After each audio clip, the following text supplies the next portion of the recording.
oleh pembina APEN. Setelah libur panjang Idul Fitri 2025, seluruh aparatur sipil negara dan pegawai non-ASN di lingkungan pemerintah Kota Palembang mulai kembali beraktivitas.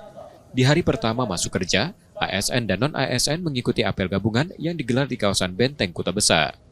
Wali Kota Palembang Ratu Dewa menegaskan pihaknya telah membentuk tim khusus untuk membantu langsung tingkat kehadiran pegawai pasca libur Lebaran.